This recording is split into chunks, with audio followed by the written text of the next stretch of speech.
The Mississippi is well worth reading about. It is not a commonplace river, but on the contrary is in all ways remarkable. Considering the Missouri its main branch, it is the longest river in the world, 4,300 miles. It seems safe to say that it is also the crookedest river in the world, since in one part of its journey, it uses up 1,300 miles to cover the same ground that the crow would fly over in 675. It discharges 3 times as much water as the St. Lawrence, 25 times as much as the Rhine, and 338 times as much as the Thames. No other river has so vast a drainage basin.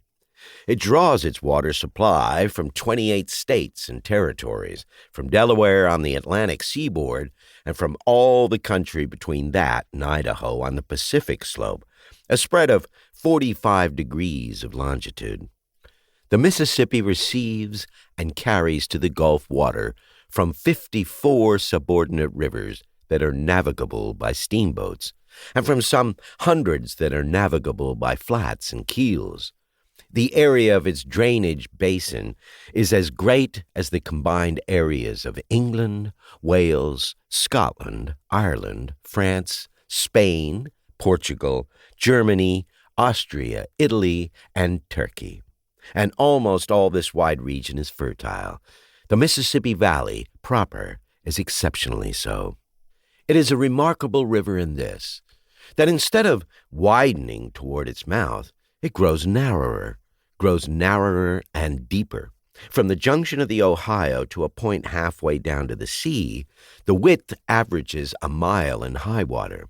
Thence to the sea, the width steadily diminishes until, at the passes above the mouth, it is but little over half a mile. At the junction of the Ohio, the Mississippi's depth is 87 feet. The depth increases gradually, reaching 129 just above the mouth. The difference in rise and fall is also remarkable, not in the upper, but in the lower river. The rise is tolerably uniform down to Natchez, 360 miles above the mouth, about 50 feet. But at Bayou Laforge, the river rises only 24 feet, at New Orleans only 15, and just above the mouth only 2 1/2. An article in the New Orleans Times-Democrat, based upon reports of able engineers, states that the river annually empties 406 million tons of mud into the Gulf of Mexico, which brings to mind Captain Marryat's rude name for the Mississippi, the Great Sewer. This mud, solidified, would make a mass a mile square and 241 feet high.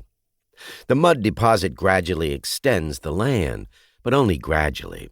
It has extended it not quite a third of a mile in the 200 years which have elapsed since the river took its place in history.